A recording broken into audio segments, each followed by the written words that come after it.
This is Between the Uprights. Football is life. The rest is just details. Here are your hosts, Joe, Matt, and Chris. It is Pittsburgh Steelers Ravens weekend here for Wild Card Weekend in a game that a couple weeks ago probably seemed a lot bigger than what it is. But this has the largest disparity. The Ravens are favored by more points than any other wild card team in Wild Card Weekend at 8.5. The total for this game is going off at 46.5 points. And you know what? Pittsburgh looked to be a legit contender and has faltered down the stretch. And here we are once again. And these two teams look like they were going to be going against each other, playing for the division at the end of the season, and it didn't even come close. The Pittsburgh Steelers completely fumbled the bag, but that does not mean there aren't some key matchups and X factors that could decide this game. And you know what? We're here for it. We're going to give you those right now. So, Chris, what do you see here as the key matchup that is going to kind of, decide which way this kind of goes and what's really going to kind of, decide the flow of this game between these two teams that have really, really, really hated each other for a long time? So for me, I'm going to go with the Ravens defense. I think starting off the season, I think they were kind of in a questionable mode. I think a lot of people looked at them like they didn't really have a lot of ability to stop anything. And there are some regards where I would say probably the second or third weekend, there was a lot of conversation as far as like, how far are they actually going to go specifically because of their defense, especially some of us who had their defense starting off in fantasy wasn't great. But what I do think they've done, and I think it's kind of been mentioned prior, is that they made a huge change in their defense, and it doesn't seem like a huge change to a lot of people in the grand scheme of things. But what they did is they took Kyle Hamilton out of his defensive back status and put him into the backfield as a safety. And what they did was they basically turned him into the prime communicator, which a lot of people are saying basically like his communication is pretty much his biggest skill set. So he was able to really take this defense and kind of mold them together. And he's able now to make sure that the communication is on standpoint. Everybody's good. Everybody knows where they need to be, what they need to do. And since that point, since they made that one big change, that defense has been completely different. I'd say probably in the last 4 or 5 games. And you can see the difference, and more so than not, you saw when they went against the Steelers. I'm sorry, but like Russell Wilson looked like Broncos Russell Wilson. That's what he looked like. He looked just completely uncentered, didn't know what to do with the ball, didn't have a chance to really bring the ball anywhere. None of his wide receivers were actually catching the ball. All of them were dropping it. So I really think if you look at a prime matchup, I'm going to say it's definitely going to be the Ravens defense against the Steelers offense, which I feel like that is a bar none easy decision to make. I'm taking the Ravens defense over that. I don't think that the Steelers offense has really done much in the last several games. If anything, I believe they lost their last 5 of their games coming out of the season. So I feel like they're almost in a way where they're kind of limping into the playoffs, where it's like you got in, but only because you were already given the spot prior to your last 4 or 5 games. So you barely made it in, and then you're going right back against the same team that basically just blew you out and embarrassed you at home.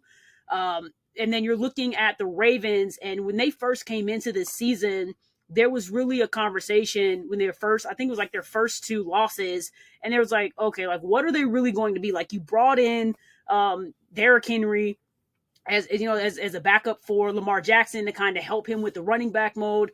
You have your second year wide receiver. Like what is going on? Like why is this not working? But you've seen kind of slow and steady as they go. Lamar Jackson has completely blown up, gone off. We've seen it. There's already that conversation with the MVP. I won't get into that because everybody knows where I stand with that. But I just think just based on, I don't think there's a lot, honestly, that the Steelers can do on defense or offense to really stop the Ravens and what they want to do. And because the Ravens defense now has become so electric at this point that they're beating people up, I don't see where you really stop them. So I really feel like this could very well be almost just like a repeat of what they just went through, 2 weeks ago. And you're absolutely right. And, this defense is going to be a very, very key point in this game. And the biggest point of it is probably going to come on third down, where the Steelers have not done well against the Ravens on third down this year. They have an EPA per play of minus 0.65. That is one of the worst EPAs per play. In context, the Patriots had their worst EPA per play in a game in Week 17 against the Chargers, and it was around that number. So on third down, the Pittsburgh Steelers offense is not good against this Baltimore Ravens defense. And now a lot of that comes to what, like you said, the change that Hamilton made there in the secondary of moving him to safety and allowing him to use the football IQ that he has to kind of direct the defense and really kind of, toughen up and tighten up that defense to what we've really always seen from the Baltimore Ravens. But Matt, who can be the X factor between these two teams to really decide this game?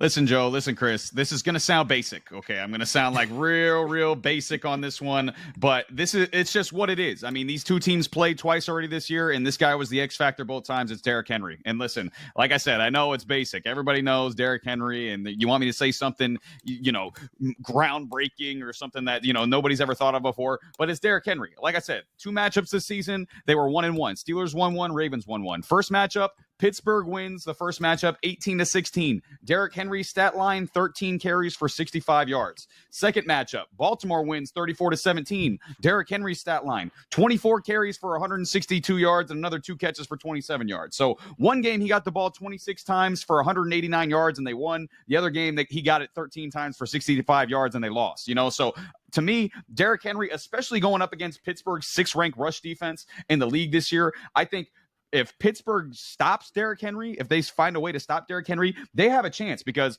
like Chris mentioned, Zay Flowers is a little bit banged up after last week. He's kind of iffy for the game this week with that knee injury. We've seen Lamar Jackson. Again, Ravens fans aren't going to want to hear this, but we've seen Lamar Jackson struggle in the playoffs before, especially passing in the playoffs before. So if they can shut down Derrick Henry and they can make Lamar Jackson throw the football, obviously that's not a good regular season formula because we've seen what Lamar Jackson's done throwing the football in the regular season. But postseason wise, again, he hasn't proven it that much in the postseason. So I think if Derrick Henry has a big game, I think the Ravens are going to absolutely run away with this. I think it's going to be like the one that we just saw a couple weeks ago, like Chris mentioned. But if the Steelers can shut down Derrick Henry has a below average game. They can hold him to something like 70 yards on the ground. I think we got ourselves a good old fashioned AFC North battle in the wild card round.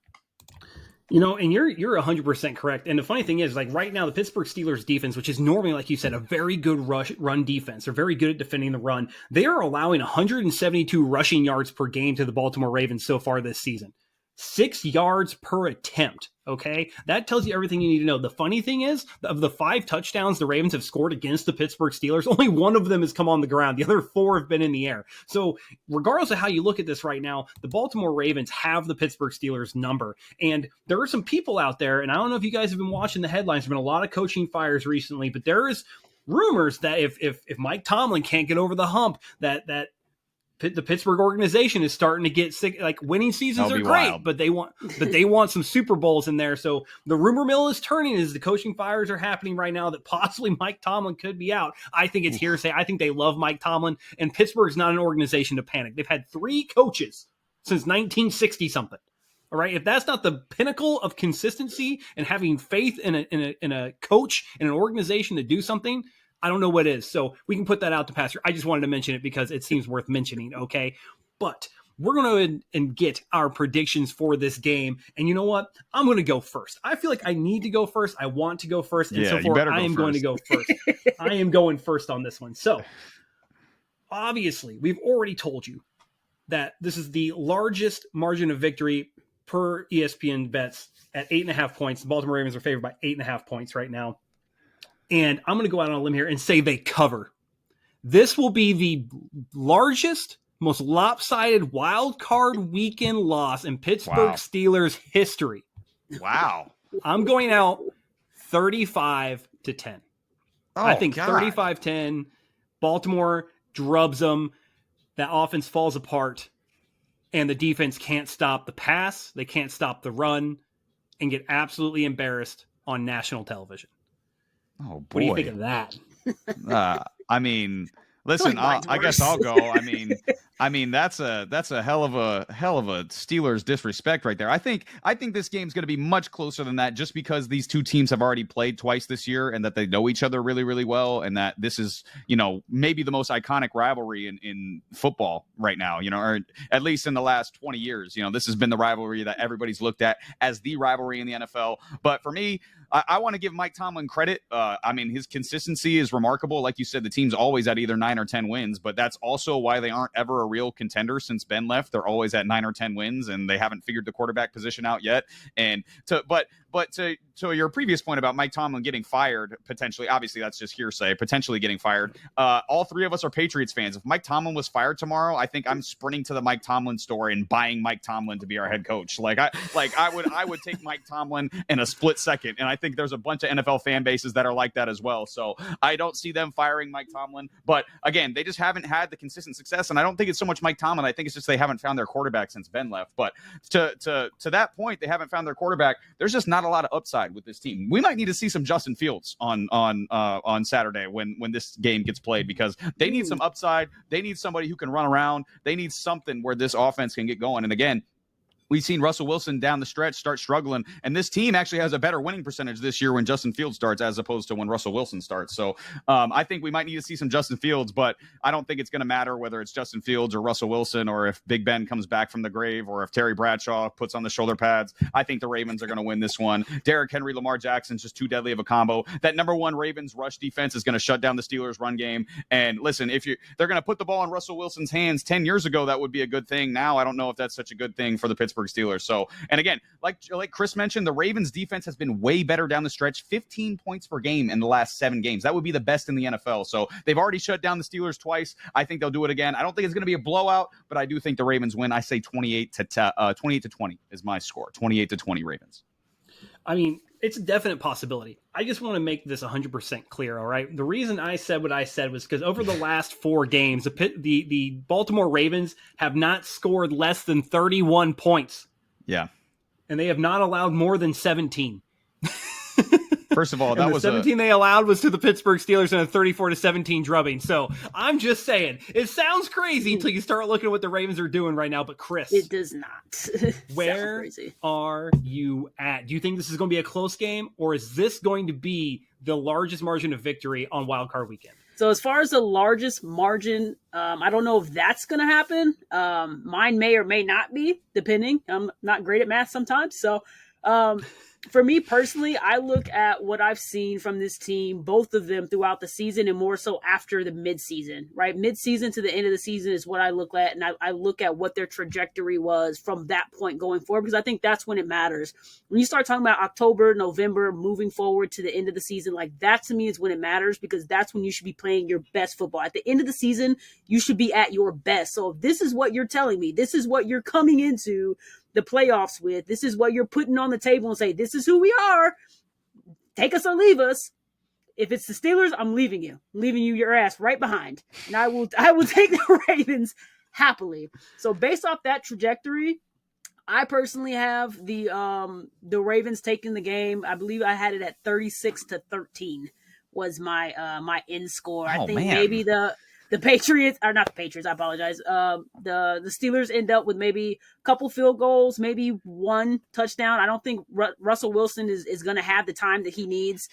He is prone to make very terrible mistakes at the worst times possible. So I do feel like he probably gives up, a sack or 2, possibly a fumble. So I look at that, and I do feel like if there was ever a time for Lamar Jackson to make his point and to get people to shut the hell up about how he plays in the playoffs, this would be it. So in order for that to happen, he has to do it. His team has to do it. So I definitely take them at 36-13, take over the Steelers in the playoffs. And it's crazy too, because, I just said something about the Baltimore Ravens not scoring less than 30 points in their last 4 games. The Pittsburgh Steelers haven't scored more than 17 in their last 4 games. So, it is definitely on we're on track. I think Matt is trying to he's trying to appease Steelers fans. He's like, Steelers maybe Nation, we already have enough fan bases that hate us, so maybe a little bit. Yeah, and not very many of them because of you, honestly. Most of them are because of me and Chris. So you're trying to just keep in everyone's good graces. Stop being an appeaser. Start making chaos, man. The man I know, this guy right here wearing the Screaming Gorilla T-shirt, he makes chaos. Yeah, that's never been me. I've never been the one. I've never been the one to create peace. So maybe I should have picked them in a blowout. I just don't think it's going to be a blowout. I think they're too big a rivals. I think it's a playoff game, cold weather game. I think it's just going to end up being close, hard-nosed AFC North football. So, but hey, I mean, that would be great. That would be great. This has been Between the Uprights. Football is life. The rest is just details.